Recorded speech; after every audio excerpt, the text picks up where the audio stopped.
Paz e graça à igreja, amém? Aleluia, amém? Oh, glória a Deus, Deus abençoe a juventude, aleluia. Estamos juntos há pouco menos de um ano, e pela misericórdia, os irmãos pela confiança, nos concede esta tão responsabilidade que é compartilhar a palavra de Deus com esta juventude tão abençoada que eu conheci aqui nesta casa. Aleluia. Eu quero expressar aos irmãos um texto que está no Evangelho de Lucas, segundo escreveu o doutor Lucas, em seu capítulo de número 15. Graças a Deus, capítulo 15 de Lucas.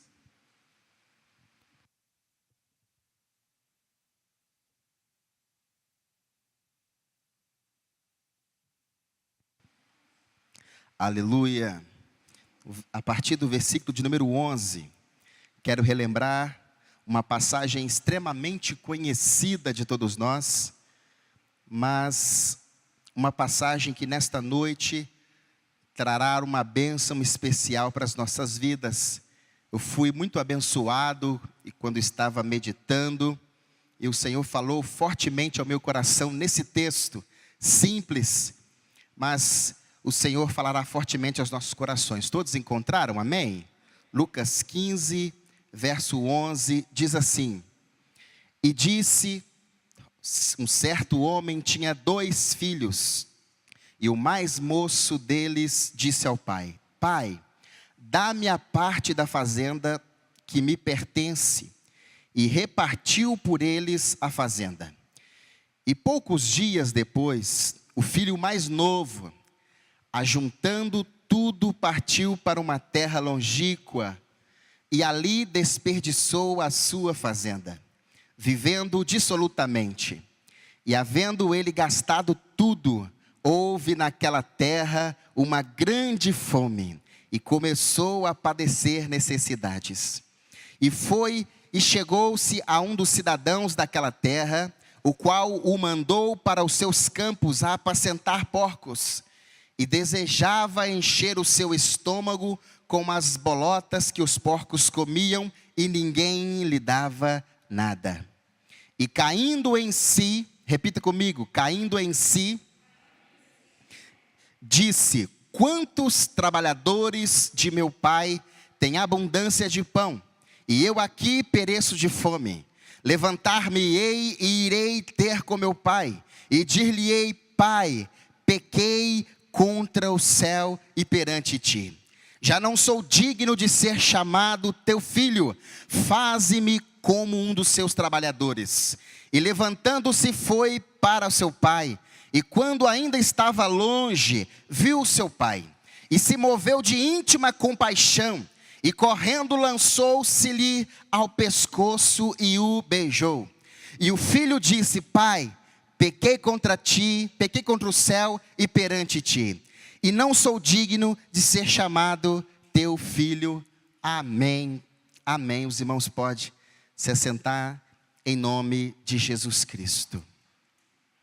Com muita alegria, irmãos, que eu aceitei esse convite, grato a Deus por esta oportunidade de poder mais uma vez falar da simplicidade deste evangelho, mas também a grandeza desse evangelho, porque é tudo muito simples, mas é tudo também muito importante e muito marcante para todos nós. Um culto de jovens, a juventude da igreja está aqui, e nós cantamos, já oramos, intercedemos, ofertamos, e agora estamos meditando na gloriosa palavra do Senhor. E eu quero te convidar a continuar engrandecendo esse Deus, a continuar louvando esse Deus, porque enquanto você ouve esta mensagem, Deus certamente falará ao seu coração. Através da mensagem, Ele pode mudar a sua vida. Eu creio, porque foi através dessa mensagem que a minha vida foi mudada, a nossa vida foi mudada, e até hoje as nossas vidas têm sido mudadas e transformadas até alcançarmos a estatura de varão perfeito. Esse texto muito simples, e é importante nós falarmos aqui que há um diálogo entre Jesus e os escribas e fariseus. Desde o capítulo de número 14, há esse diálogo entre Jesus, os fariseus e os escribas. E esse diálogo continua no capítulo de número 15. E esse diálogo é em forma de parábolas, porque as parábolas ditas por Jesus falavam de coisas simples, de coisas do cotidiano, falava de coisas imaginárias ou até mesmo verdadeiras. E Jesus usava das coisas do cotidiano para explicar para nós com clareza o que ele estava querendo dizer acerca do reino de Deus. E Jesus falando de forma simples e abençoadora através das parábolas. E nós nos deparamos aqui no versículo de número 11. O texto, ele é extremamente importante para nós. E eu quero destacar alguns pontos aqui neste texto. A história, esta parábola nos diz que havia um homem, e esse homem tinha 2 filhos. E o texto por 2 vezes, aqui ele diz que o mais moço, mais embaixo ele diz o mais novo desses 2 filhos, pediu a seu pai parte da sua herança, aquilo que por direito ainda no futuro, mas ele queria esta herança no presente. E esse jovem rapaz, esse jovem moço, pede a seu pai parte da sua fazenda. E a Bíblia também nos diz que poucos dias depois do pai conceder parte dessa fazenda, ele consolida tudo, todos os seus bens, ele pega tudo que é dele e parte para uma terra bem longe, para uma terra distante. E quando esse moço chega nessa terra, bem longe, bem distante, ele começa a viver dissolutamente, ele começa a gastar toda a sua fazenda, tudo aquilo de bens, não só bens, mas ele também gastara a sua vida.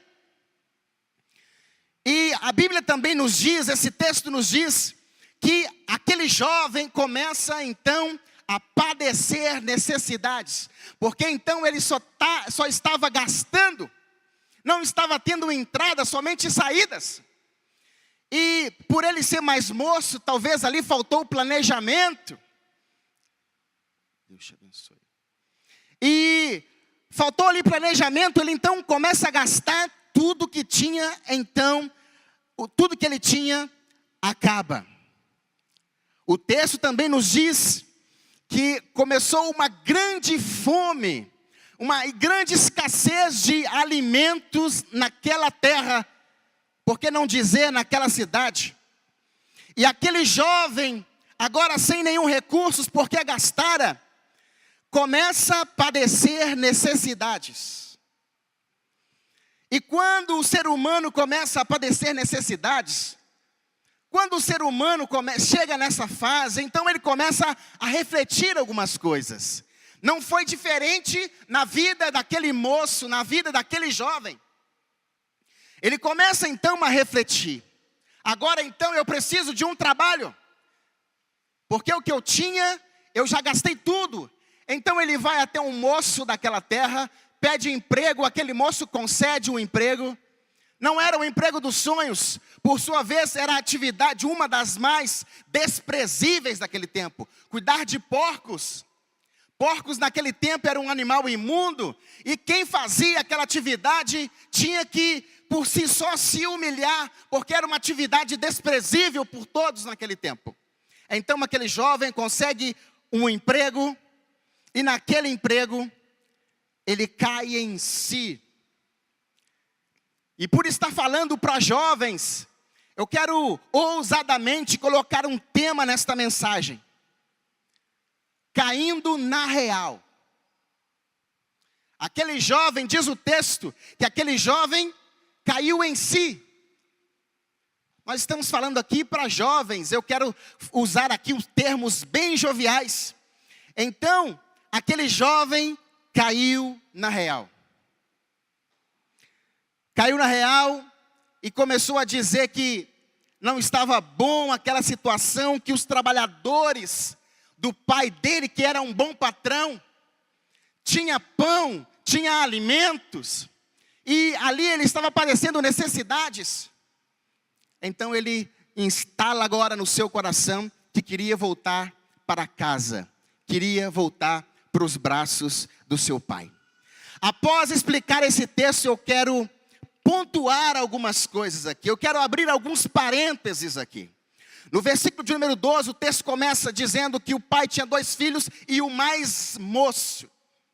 Quando o texto nos diz o mais moço, podemos entender que era o mais jovem, era o mais novo. E por a gente ser jovem, por a gente ser jovem ou de pouca idade, vamos dizer assim, carregamos algumas coisas. E aquele jovem, quando nós explicamos tudo isso, nós podemos perceber a imaturidade daquele jovem. Aquele jovem, ele agia sem pensar nas consequências. Aquele jovem era um jovem completamente irresponsável. Era um jovem que não pensava nas consequências dos seus atos. E nós sabemos, eu bem sei, que eu já estou mais um senhor, do que jovem. Sei com muita clareza e posso dizer com propriedade que essa fase é uma fase onde nós estamos numa emoção tremenda. É uma fase de muitos conflitos internos. E por causa desses conflitos internos, eu acabo, em alguns momentos, vindo essas emoções tão fortes que vem uma erupção e eu comprometo o meu relacionamento de quem está ao meu entorno, de quem convive comigo. A juventude tem essa marca, mas até alcançarmos mais idade, continuaremos com esses sentimentos. Porque quando se trata de conflitos emocionais, todo ser humano, independente da faixa etária, tem conflitos emocionais. Mas na juventude isso é muito mais evidente, a gente enxerga isso com muito mais clareza. Aquele jovem estava dando vazão para suas emoções. E a escolha do ser humano, ela é por si só, ela é má. Se não haver ou houver o Espírito Santo em nós, nós tomamos decisões precipitadas, não medindo as consequências, e lá na frente nós podemos começar a padecer necessidades, passar por dificuldades, porque não refletimos nos nossos atos, porque baseamos os nossos atos por emoções. Diz a Bíblia Sagrada que aquele jovem pediu parte da fazenda. E até hoje isso é cultural, até hoje isso acontece em nosso meio, que nós só temos direito à herança quando há ausência dos pais. Quando os nossos pais morrem, na ausência deles, a partir daí reúne os irmãos, se houver, e então discute essa questão de herança. A partir daí, mas aquele jovem, desrespeitando, pensando só em si, uma atitude egoísta, ele demonstrou, pedindo para o seu pai a fazenda, total irresponsabilidade. Ele demonstrou que não respeitava a autoridade do seu pai. E quem desrespeita a autoridade dos pais, respeita mais alguém?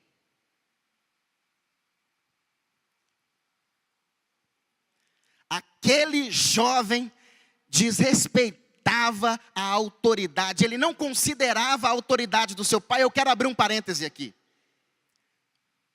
Se eu não respeito os meus pais, até um ditado, quando começamos a namorar, aí há um ditado que fala, você quer ver se a moça é boa? Olha como ela trata o pai dela, porque é assim que ela vai te tratar daqui a alguns anos. Olha se o rapaz é bom, a forma que ele trata a mãe dele, os pais dele, porque daqui a uns anos ele vai te tratar assim. Até esse ditado popular entre nós. Mas aquele jovem não respeitava a autoridade do seu pai. Irmãos, quando eu não respeito a autoridade dos meus pais, automaticamente eu não respeito mais ninguém. Não respeito as minhas amizades. Não respeito o meu discipulador. Não respeito, por sua vez, o meu pastor. A autoridade eclesiástica que Deus colocou, instituiu para nos abençoar, para nos acompanhar, para nos aconselhar. Antes do evangelho aqui, o evangelho começa lá em casa. O evangelho começa no meu relacionamento com a minha família, com os meus pais, com os meus irmãos. O evangelho começa lá na minha casa, para posteriormente as pessoas verem os frutos de Deus em mim e em nós. Então nós precisamos respeitar os nossos pais. Nós encaramos nessa fase que os nossos pais têm um pensamento quadrado, inadequado para o meu tempo, para o tempo em que estou vivendo. Até porque os filhos, nós temos filhos mestres e doutores. Na letra, mais sábios que nós. Mas na experiência, mas nunca andou de pé no chão. Nunca ficou sem tomar um café da manhã. Nunca teve que privar o almoço para poder jantar mais tarde. A experiência de vida, nós não temos ainda, isso é com o tempo. E nessa fase não valorizamos isso. Respeitem seus pais, porque eles são autoridades constituídas por Deus para cuidar de você, não só na questão de mantimento e de vestuário, mas eles são autoridade sobre nós. Deus deu autoridade aos nossos pais para nos abençoar, para cuidar de nós. Vamos valorizar eles. Em consequência disso, vamos valorizar o nosso líder de jovem. Vamos valorizar a liderança. Vamos valorizar a liderança da casa de Deus. Por sua vez, Deus os instituiu. Deus os colocou aqui para nos abençoar e nos aconselhar. Eu fico me lembrando de Eva, pois talvez se Eva tivesse um discipulador, alguém que a aconselhasse, talvez ela não teria caído. Se ela compartilhasse as emoções dela com alguém, talvez esse alguém poderia ajudá-la. Talvez se esse jovem tivesse um amigo abençoado, um discipulador, um líder, onde eu pudesse contar que aquele jovem não tinha cometido uma série de atitudes irresponsáveis. Vamos valorizar a autoridade dos nossos pais, a autoridade da nossa liderança. Vamos estar junto, andando, estando lado a lado, respeitando e acompanhando e ajudando e sendo ajudado.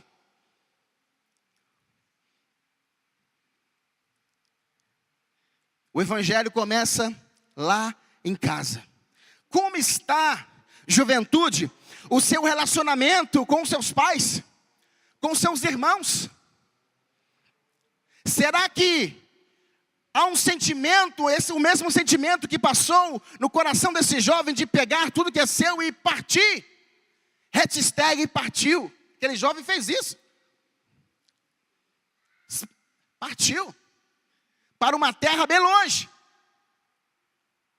Porque ele queria viver para si.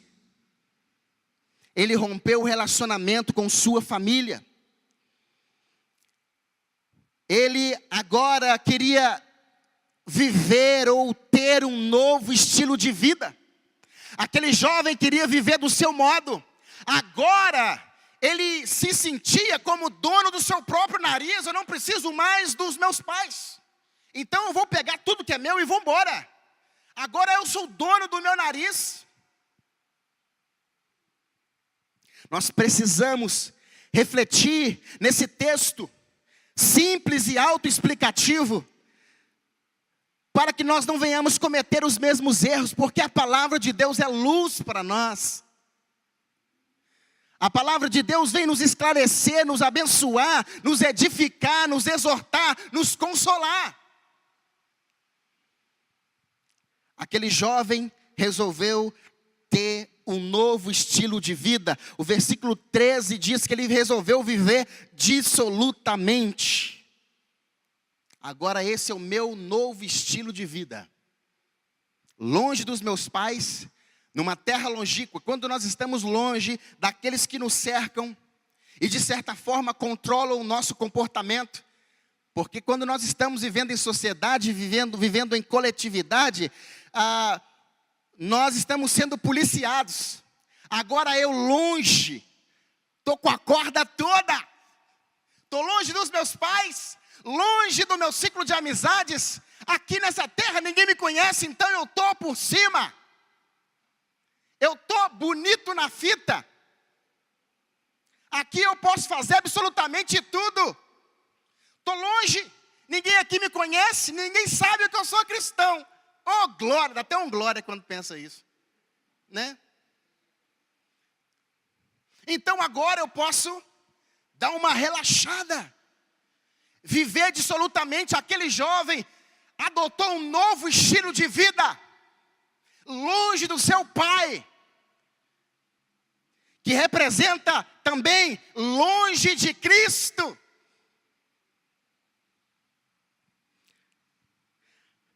Paulo dá uma orientação e ele fala qual era o estilo de vida dele. Gálatas capítulo 2, versículo 20, apenas um trechinho do versículo. Não vivo mais eu, mas Cristo vive, porque as minhas escolhas naturalmente são más.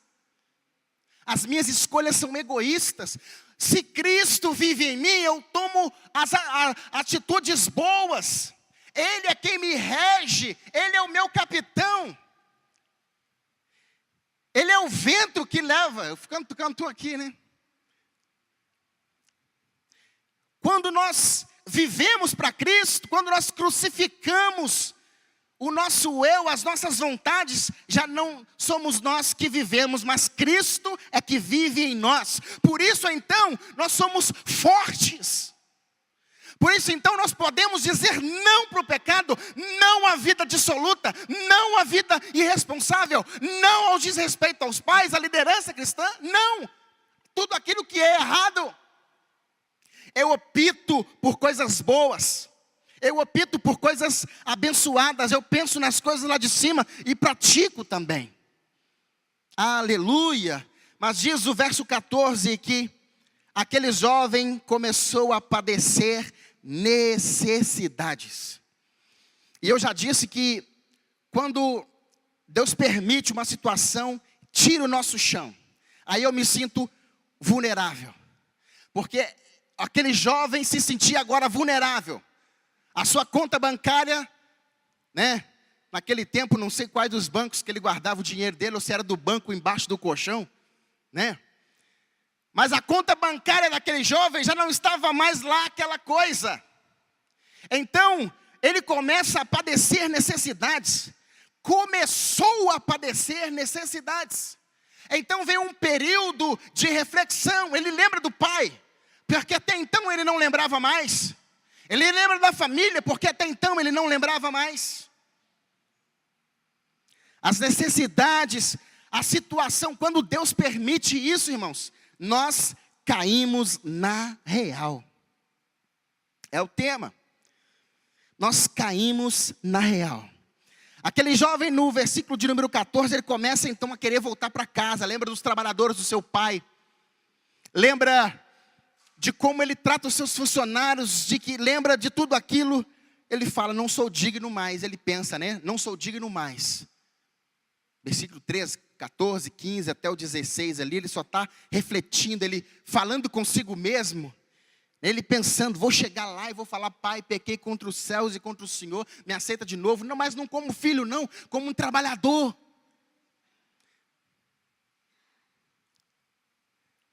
Aquele jovem então, no versículo 17, ele pensa tudo isso. E no versículo 21, tudo isso acontece. E eu já caminho para a conclusão, dizendo que no versículo de número 21, ele fala, pai, pequei contra o céu. Ele não Ele basicamente não desrespeitou, ele não pecou contra o seu pai da terra, mas ele entendeu agora, depois de uma reflexão, depois de padecer necessidades, depois de uma situação complicada que ele estava vivendo, de um processo ruim, ele cai em si, ele cai na real e começa a refletir e entender que primeiro ele pecou contra o céu, primeiro ele pecou contra Deus, desrespeitando o mandamento com promessa, que é obedecer os pais, é mandamento com promessa. Aí ele lembra agora de tudo isso e pequei primeiro contra os céus. Depois, e perante ti. Nós podemos entender que ele reconhece. Nós podemos entender que ele, depois de uma longa reflexão, ele volta para a casa do seu pai e nós conhecemos o desfecho todo dessa história. Todo o capítulo 15 fala de perdas. A parábola da ovelha perdida. Por sua vez, a ovelha encontrada. Amém? Fala também da dracma que foi perdida. Que por sua vez, procurando com diligência, varrendo toda a casa, foi encontrada. Amém? E por fim, a parábola do filho pródigo. Porque o filho pródigo, diferente das outras duas parábolas, ele tem livre-arbítrio, ele é um ser humano. Ele tem a capacidade de raciocinar, pensar. Então o filho volta. Ele não foi encontrado, ele volta. E de longe encontra o seu pai. E o seu pai até fala, depois de um diálogo com o seu irmão mais velho, que ele não estava somente perdido, ele estava morto e reviveu. Amém? Ele não só estava perdido, ele estava morto. E porque voltara, ele agora reviveu. Aleluia, glória a Deus.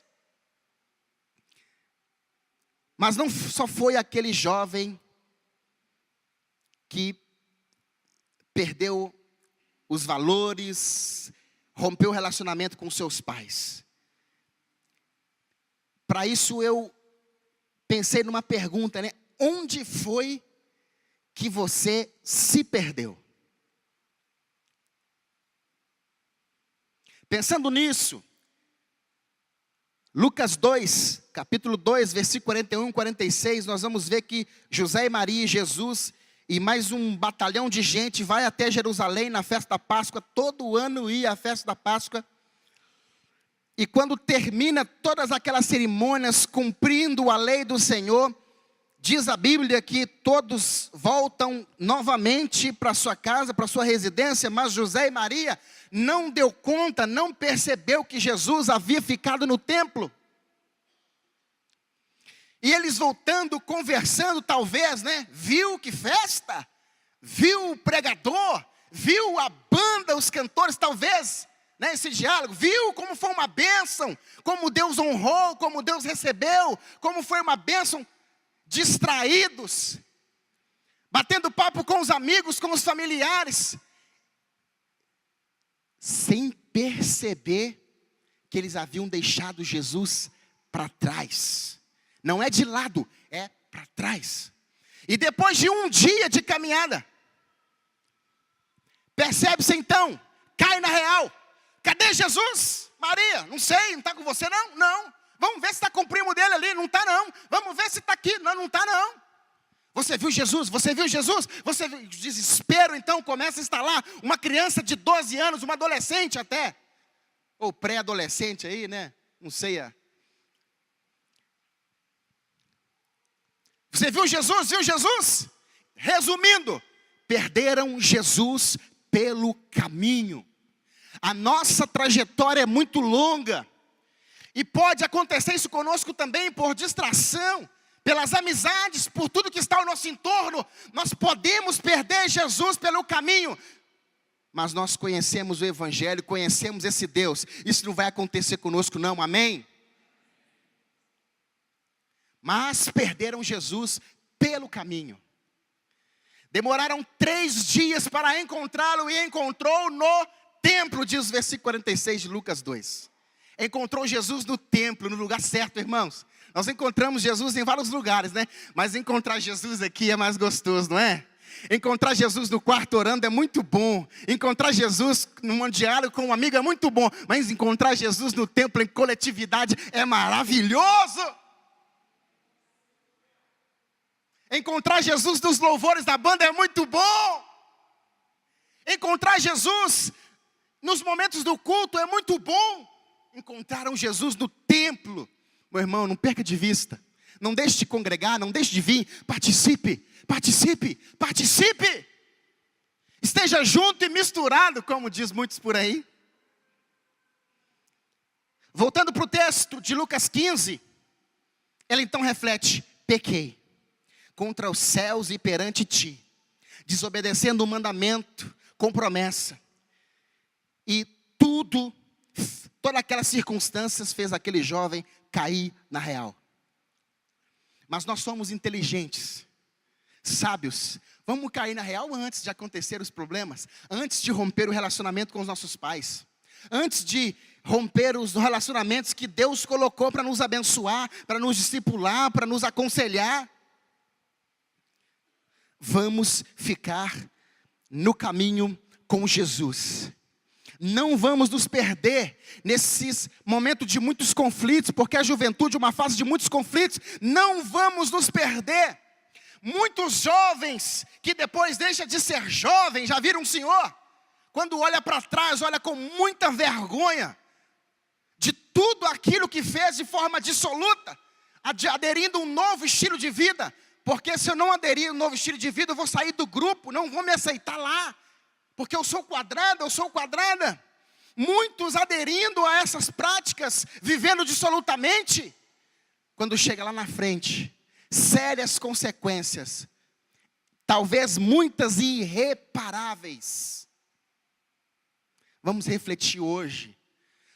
Nós tivemos a oportunidade de conhecer Jesus ainda na nossa juventude. Eu aceitei Jesus, eu tinha 16 anos. 16 anos eu tinha quando eu aceitei Jesus. E para a glória de Deus, para quem nunca ia entrar numa igreja evangélica e falava até mal dos crentes, pela misericórdia, a graça dele me alcançou. Cantou aqui, né? A graça dele me alcançou. E pela misericórdia, justamente 16 anos depois, continuamos na presença. Não abandone, não saia. Viva a vida com Jesus. Vamos fazer diferente daquele jovem, para que nós não venhamos ter uma história como essa. Pelo contrário, tenhamos uma história muito mais abençoada, muito mais abençoadora também. Porque a nossa história de vida abençoa outros. Em nome de Jesus, vamos cair na real. Viva para Cristo. Se submeta às autoridades que o Senhor colocou sobre nós, pois assim seremos abençoados. Volta para a casa do Pai, volta para a presença do Pai, volta para casa, volta para a presença de Cristo, volta. É momento de voltarmos, é momento de cair na real. Não dá para viver mais desta forma que talvez estamos, não dá para viver mais. É momento de refletirmos e tomarmos uma decisão segura em Cristo. Gostaria de chamar a banda para cantar mais um louvor aqui. Em nome de Jesus. Mas antes disso, eu gostaria que toda a igreja também se colocasse de pé. Gostaria de fazer uma oração por você. O Senhor nos trouxe essa palavra com um propósito. Que às vezes, eu simplesmente aqui falando desconheço. Mas entendo que Deus tem um propósito. Que nós possamos cair na real. Compreender a palavra de Deus, os propósitos dele para a nossa vida. Que nós venhamos cair na real.